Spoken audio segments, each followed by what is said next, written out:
All right, good morning. Over here at my neighbor's house. This job has been a struggle. You guys may remember we started with sheared off lower unit bolt or broken lower unit bolts, and they had to take this to the machine shop and get those removed. Then when I was getting ready to do the final, put everything together, the brushes in the tilt trim motor, see, they're all corroded and jacked up and the springs are broken, so it stopped working. So I had to get a new one. It had to come all the way from Japan. We're here today and we're going to of course, I got to take the whole wiring harness apart and replace all that. So we're gonna get started.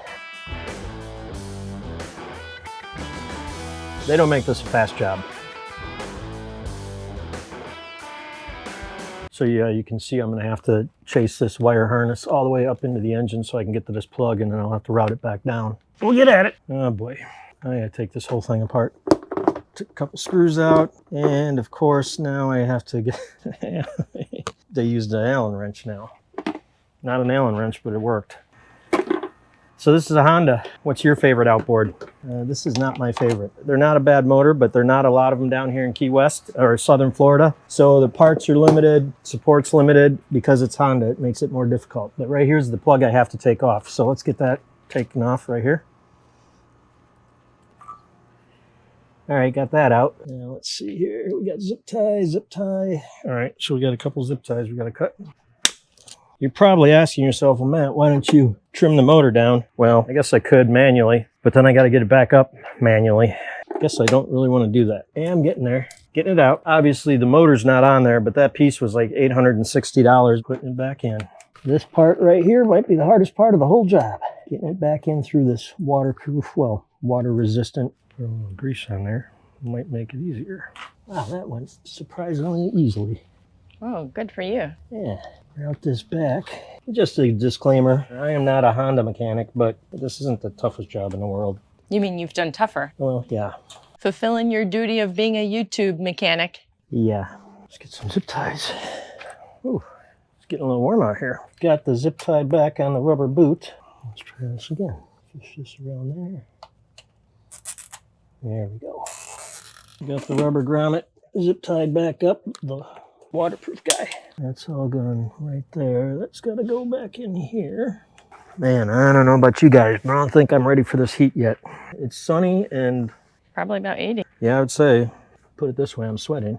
That's the tilt trim fluid. How many of those screwdrivers have you bought there recently? I don't know, a few. I give them to the guys, and then sometimes I break one. They're cheap. Why is it your favorite? One, because they're cheap. They're $10 or something, and it's 6-in-1. So you got a big one and then 1/4 inch. And then on the other side, same thing. Looks like the same kind of favorite screwdriver that I had. I think I even put my name on it. Make sure it doesn't get stolen. I've got my own tools. That way I don't get in trouble for using Matt's. Always got to have a knife. Kershaw, I have 3 or 4 of them. I have going out knives and working knives. This is one of my work knives. I keep them razor sharp, and if I break something or something goes wrong with it, I just send it back to Kershaw and they fix it. Love it. I don't go anywhere without it. Except the airport. Yeah. Let's get some super lube. Chris's favorite condiment as a mechanic. Well, it is, see right there, it says food grade. So you could eat this. It's this synthetic dielectric grease that we use a lot of putting stuff together. Oh, Chris loves super lube. Hey guys, we've got some big news coming up. We're not spilling the beans yet, but we will be soon. Yeah. Stay tuned. Life-changing. It's gonna be a journey. We can't wait to take you guys with us. We're just waiting for it to be completely official. Paperwork. There's always paperwork. See how this is wanting to go all the way that way? I need you to hold this like right here. You got it? It's a little heavy. You got it? No. Wait, oh. Hold it down. Oh, down. Right Oh, there. Okay, now don't go too far down because it'll fall and crush my hands. Oh, okay. And then I'll be mad. Whoops. Okay? You don't want me mad at you. Man, I'm not hired help, am I? You're whatever I want you to be. I sure hope the jet skis don't come. You let go of that, I'll be so mad. I might end up in the emergency room. You pay attention, I see the engine moving. Well, this is what you do when you're working on a Saturday. My day off. I wanted to get this done because I haven't been having time to do it during the week.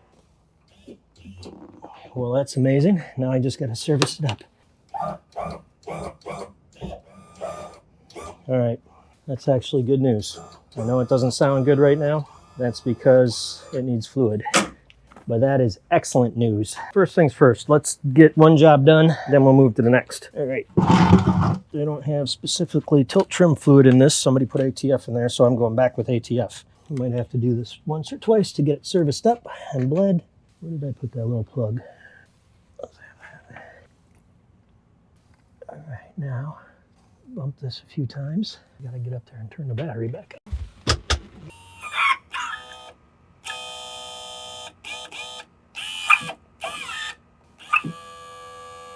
Put a little bit more in there. I can hear it bubbling. That's it. You can send that to Eric, please.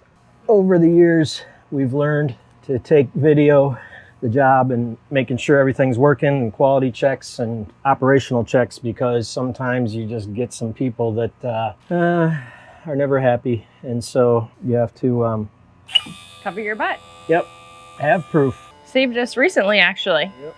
We did some work on a little outboard. We cleaned it all up, told the customer, we returned the motor back to him. He put it on the back of his dinghy, and then he proceeded to call us one weekend to tell us that our job was not complete, that he could not start his engine. So we kindly went back and got his motor, and at the same time, we sent him the video of it running. And come to find out, he was getting bad gas. Well, yeah, but the worst thing is the guy didn't listen to us. We told him he had bad gas, and he insisted that his gas was good. Well, we went back and got the engine. Lo and behold, the carburetor bowl was all full of water and gunk again. You know, that is self-inflicted gunshot wound right there. If he would have listened to us and got new gas, he would have been all good. Well, the second time around, he did listen to us, went and got a new gas tank and put fresh gas in it. Lo and behold, no problems. Well, that's sounding much better now.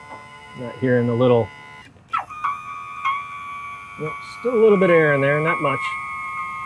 Are you doing putting in more? Yeah, because I put a new motor on there and I had it open, the system was open, it gets some air bubbles in it. So, if you don't know what you're doing with one of these grease guns, when I was a very young man in the Navy, I was loading a grease gun with a cartridge, and if you don't know what you're doing with these, if you tap this right now, that spring will shoot that plunger up and this whole thing of grease will go and well, I did it. My supervisor was not very happy about the mess I made, and I ended up having to clean it all up. Oh yeah, of course. Well, why didn't they educate you in advance? They were a great bunch of guys, but they were kind of learn it on your own. They just turn you loose and hope for the best. That's why, again, a young kid, and I was doing a job, and I had to change this cable on a piece of equipment, and I got half of it off, and I had to take the corroded hardware out of this cable, and I had a Phillips screwdriver in this hand and a 1/4-inch ratchet, and I was doing this, and I was pushing hard because it was all corroded, right? So I'm like, well, the screwdriver popped out of the screw, and guess where it went? So it went through here, and it was actually pushing up like this on the other side. And I'm in the shop, and I'm like, nobody saw. It didn't hurt. And I'm just like, oh, what am I going to do? Take it out. It's bleeding. I'm like, oh, at this time, then my supervisor, Joe, he sees me. He's like, Matt, what did you do? Oh, I just got a little cut. And he's like, let me see. And then he's like, oh boy. So then I had to go to medical, and they put a needle in there with betadine in it to clean out, because, you know, dirty old screwdriver. And then I had to get a tetanus shot. And of course, I got a big bandage on my hand. And by the time I get back to the shop, everybody's laughing. The whole unit knows the story already. So craziness. How old were you? 17, 18 years old. That's how you learn, though. Yeah, I've learned a few things over the years. Especially with extension cords, right? That was before the Navy. Yeah, never wind up a plugged-in extension cord, especially if it's 220, because you never know after you get done baling and putting the hay bales up in the barn, which is what we were doing with an electric elevator. I unplugged it from the elevator, but I didn't go into the milk house and unplug it from the milk house. It was a dairy farm I grew up working on. I was pulling the cord through my hands and winding it up, got lit up pretty hard. I finally was able to let go. Took a couple seconds. Turned out that the farm dog chewed up the cord and there was exposed wires on there. I actually have scars on my hands from where it hooked me up. Well, getting there. Got a couple more grease fittings I got to do. There's that. Now let's move the steering up. So the zerk fitting just broke off in the housing. So now I'm going to have to come back and drill and tap that out. This is the job that just keeps on giving.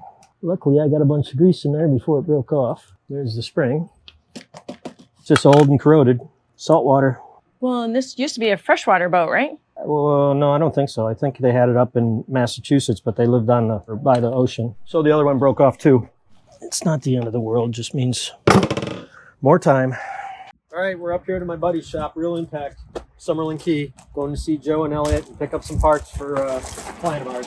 Collecting the parts for the outboard motor for that Sea Fox. 20-hour service? Yep, 20-hour, brand new. Pulling that generator out again. Hopefully it's covered under warranty. Got 3 guys down there working on it. How long do you think it's going to take? Let's get a bet running. Just put in the comments how many hours you think it's going to take to get that thing out. We're going to get this A-frame and stanchions loaded up. We got to get the chain pull. We got to get the straps. Oh, the oil extractor, so we can get the oil out of it before we move it. Looks like they made it back. Probably some tired guys here. Long day.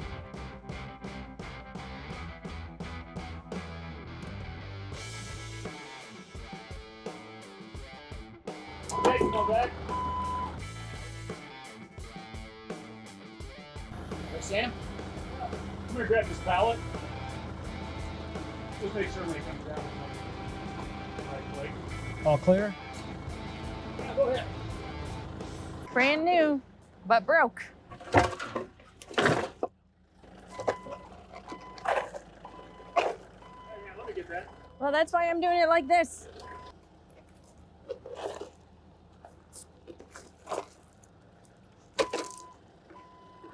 Girl. Almost got it. I'm there. Got it. Hey, I did it safely.